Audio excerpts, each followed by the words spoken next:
দর্শক যেমনটি দেখছেন গণ অধিকার পরিষদের কেন্দ্রীয় কার্যালয়ের সামনে সকল নেতাকর্মীদের পিছু হটার জন্য বলতেছেন। বিভিন্ন তাদের নেতাকর্মীদের পিছু হটার জন্য বললেও এই নেতাকর্মীরা আবারও কিন্তু আইন শৃঙ্খলা বাহিনীকে লক্ষ্য করে ইট পাটকেল ছোড়া শুরু করেছে। ডাকসু নির্বাচনে জাতীয়তাবাদী ছাত্রদলের প্যানেল আসলে জয় বাংলা হয়ে গেছে। এই প্যানেল বিজয়ের আর সামান্যতম সম্ভাবনা নেই।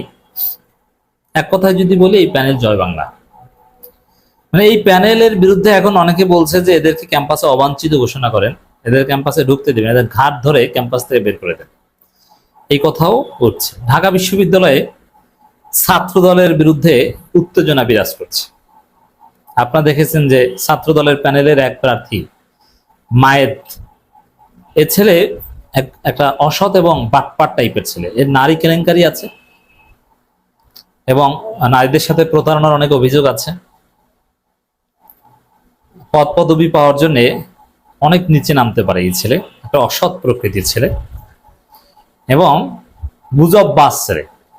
ফেক পেজ খুলে, ফেক আইডি খুলে প্রতিপক্ষের বিরুদ্ধে গুজব প্রচার করতে নির্দেশ দিয়েছেন এবং এটা ধরা পড়েছিলেন। এবং ছাত্র দলেরও অনেকে এই ছেলেকে নিয়ে বিব্রত। সে মায়ের একটা অযোগ্য ছেলে, কথা বলতে পারে না। ছাত্র দলের প্যানেলে একজনকে আমি ভালো বক্তা পেলাম না। ভিপি প্রার্থী মাওলানা আবিদ আমার মনে হয় সুন্দর কোরআন তেলাওয়াত করতে পারেন, কিন্তু কথা বলতে পারেন না, ভালো বক্তা না। কিছু কবিতা আবৃত্তি করেন যেটা বিরক্তিকর। যারা বক্তব্য বিচার করতে পারেন তারা বুঝবেন যে ছাত্রদলের ভিপি ক্যান্ডিডেটের যে বক্তব্য এটা কতটা শ্রুতিকটু, মানে শুনতে ভালো লাগে না, বিরক্তিকর, হার্শ লাগে এবং একটু মেয়েলি ভয়েস। কিন্তু রাজনীতিবিদদের ভয়েস হওয়া চাই সাউন্ড ভয়েস, যদিও আল্লাহ সবাইকে সব যোগ্যতা দেয় না, কিন্তু তারপরও যোগ্য লোকদের ধরেই তো আপনি পিক করবেন, এটা স্বাভাবিক। বক্তা নেই, টকশো করতে পারে না, মিডিয়া ফেস করতে পারে না, যুক্তিভিত্তিক তথ্যভিত্তিক কোনো উত্তর দিতে পারে না, সরাসরি প্রশ্ন করলে কিভাবে ডিল করতে হয় এটা পারে না। মানুষের মুখের কথা পারমাণবিক অস্ত্রের চাইতেও ভয়ানক। ঢাকা বিশ্ববিদ্যালয় ছাত্রদল নানানভাবে তাদের যে করুণ অবস্থা ছিল সেটা কাটিয়ে কিছুটা দৃশ্যপটে ফিরতে পেরেছিল, কিন্তু ওই মায়ের ছেলেটা একাই সব শেষ করে দিয়েছে, সব তছনছ করে দিয়েছে। আপনারা জানেন যে একটা অনুষ্ঠানে এক শিক্ষার্থী প্রশ্ন করেছে আরবি বিভাগের যে এইটা বা ছাত্রদলের বিরুদ্ধে কিছু অভিযোগ করেছে। বলছে যে আমি সরি, যে আপনি সাধারণ শিক্ষার্থী হলে আমি সরি, কিন্তু আপনি এখন শিবির কর্মী। আর তো এখানে সব ছাত্র সংগঠন, ছাত্রদল বাদে সবাই, বাকসাস সহ আরো স্বতন্ত্র অনেকের সাথে শিবিরের বিরোধ, কিন্তু শিবির ট্যাগ দেয় সবাই গর্জে উঠেছে। ওই মায়ের ক্ষমা চেয়েছে, কিন্তু ঢাকা বিশ্ববিদ্যালয় এটা কোনো ফালতু জায়গা না যে আপনার চরিত্র, আপনার আদর্শ ফাঁস হওয়ার পর আবার সরি বললে সাধারণ শিক্ষার্থীরা আপনাকে গ্রহণ করে নেবে। আরে ভাই, এটা চার দোকান না, এটা ঢাকা বিশ্ববিদ্যালয়, এটা হাবিবপুর বাজার না, এটা ঢাকা বিশ্ববিদ্যালয়। কিন্তু কি দেখছি আমরা, আকাম করে ক্ষমা চায়, এত সোজা না। দেখেন, ছাত্রদল এমনিতেই, এই ছাত্রদলের প্যানেলে প্রচুর ছাত্রলীগ, এখন পর্যন্ত 20+ ছাত্রলীগ বের হয়েছে প্যানেলে, এবং ছাত্রদলের এই বিভিন্ন কনফ্লিক্টিং গ্রুপ এই প্যানেল মানে না। ছাত্রদলের ভোট এমনিতেই হাজারখানে, তার মধ্যে 4-5 গ্রুপ অনেকে এই প্যানেল মানে না, স্বতন্ত্র প্রার্থীকে ভোট দিবে। এরা চায় যে তাদের এই গ্রুপের যারা পেয়েছে এরা না জিতুক, এবং তারপরও যতটুকু সম্ভাবনা ছিল মায়ের ছেলেটা সব খেয়ে দিয়েছে। কারণ কি বোঝা গেল, মায়েদের বক্তব্য কি, বক্তব্যের সার কথা এটাই যে সাধারণ শিক্ষার্থী হলে ঠিক সমস্যা নাই, আর শিবির হলে আপনাকে আবার ধরা হবে, মারা হবে, শিবির ট্যাগ দিয়ে আপনাকে আবার নির্যাতন করা হবে। এবং সাধারণ শিক্ষার্থী হলে আমি সরি, কোনো সমস্যা নাই, কিন্তু শিবির হলে সরি না, শিবির হলে ধরবো। এর মানে আবার সে আবরার ফাদদের মতো কাউকে হত্যা করবে।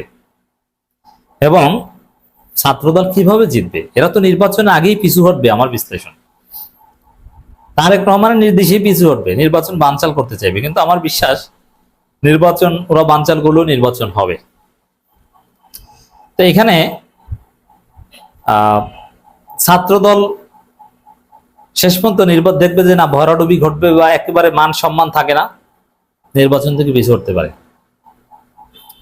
কারণ এই মায়ের ছেলেটা সবকিছু খেয়ে দিয়েছে, সবাই খেপে যায়। তো ফেসিবাদের মতো কথা। শিবিরের এজিএস প্রার্থী স্পষ্টভাবে বলেছে, আরে ভাই এই ট্যাগ দিয়ে তো একজন পালিয়েছে, আপনারা আবার এই ট্যাগ দেন, পরিণতি তো আপনাদের হাসিনের মতো হবে। আর দেখেন সেই শামসুন্নাহর হলের, রোকেয়া হলের সেই নির্যাতন, ছাত্রী নির্যাতনের ঘটনা, হলের ভিতরে ঢোকে হলের শিক্ষার্থীদের প্রেরণ, কখনো আওয়ামী লীগ এত জঘন্য হয়নি। এর মানে বাস্তবতা এটাই যে ছাত্রলীগের চাইতে অনেক জঘন্য ছিল ছাত্রদল। গেস্ট রুমে নির্যাতন ছাত্রদল আরো বেশি করেছে। মেয়েদের হলের ভিতরে ঢুকে হামলা করেছে, পিটিয়ে রক্তাক্ত করেছে। এই জন্য ঢাকা বিশ্ববিদ্যালয়ে কালো দিবস, শোক দিবস পালন করা হয় এই ছাত্রদলের আকামের বিরুদ্ধে, এটা জানেন? এবং ছাত্রদল আসলে কি করে আপনারা দেখেছেন যে ছাত্রদল বিজয়ী হয়েছে 90 ডাকসুতে, তারপরে বিএনপি একদম দীর্ঘদিনের জন্য সেই 2019 সাল পর্যন্ত ডাকসু নির্বাচন বন্ধ করে দিয়েছে। অথচ এর মধ্যে বিএনপি অনেকবার ক্ষমতায় ছিল, তারা ডাকসু নির্বাচন করেন। এর মানে কি আসলে ডাকসু বা এই ধরনের নির্বাচন এগুলো বিএনপি ভয় পায়, এগুলো তাদের কাজ না। এই এলিট মেধাবীদের কাছে তাদের গ্রহণযোগ্যতা নেই। তারা ধান কাটে না বা ধান দেয় না বা ধান লাগায় না, তারা ধান লাগানোর প্রযুক্তি আবিষ্কার করে ঢাকা বিশ্ববিদ্যালয়ের শিক্ষার্থীরা, অথবা তারা ধান মাপে। কিন্তু এই জন্য এরা জানে যে আসলে এমনি ভোট নাই, আবার মায়ের ছেলেটা ট্যাগ দিয়ে হাসিনার চরিত্র ফাঁস হয়ে গেছে। ছাত্রদল, বিএনপি সেই পুরনো আকাম ঢাকা বিশ্ববিদ্যালয়ের শিক্ষার্থীদের বিরুদ্ধে ভিডিওগুলো এখন সামনে আসে। এগুলো দেখার পরে এবং কে কে সেই 2006 সালে, 5 সালে, 4 সালে ছাত্রদলের গেস্ট রুমের মাধ্যমে কারা কারা নির্যাতিত হয়েছে, এগুলো এরা এখন ফেসবুকে জবানবন্দি দিচ্ছে যে এইভাবে আমাদের নির্যাতন করা হয়েছিল, এই ঘটেছিল। তো তারপরে সাধারণ শিক্ষার্থীরা ছাত্রদল থেকে 2-4 জন যারা ওই বাবা আব্বা বলেছে যে আপনাকে ভোট দিতে, তারাও এখন মুখ ফিরিয়ে নিচ্ছে যে না না এদেরকে তো ভোট দেওয়া যাবে না, তো নারীদের হলে ঢুকে এরা পিটায়। এখন ছাত্রদলকে ভোট দিবে না, ইট ডাজন্ট মিন দ্যাট সবাই শিবিরকে ভোট দিবে না। শিবিরের ভোটার বা শিবিরকে ভোট দেওয়ার বড় কারণ আছে, হয়তো এরা কোনো স্বতন্ত্র প্রার্থীকে ভোট দিবে অথবা ভোট দিবে না।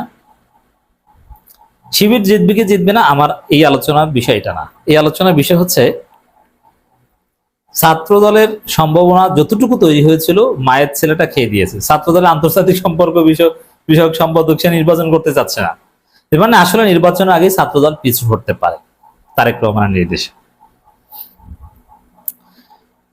ডাকসুর এজিএস প্রার্থী মহিউদ্দিন, ঢাকা বিশ্ববিদ্যালয় শিবির সেক্রেটারি, তিনি বলছেন শিবিরের কারো প্রশ্নকে অগুরুত্বপূর্ণ মনে করা সমস্যাজনক।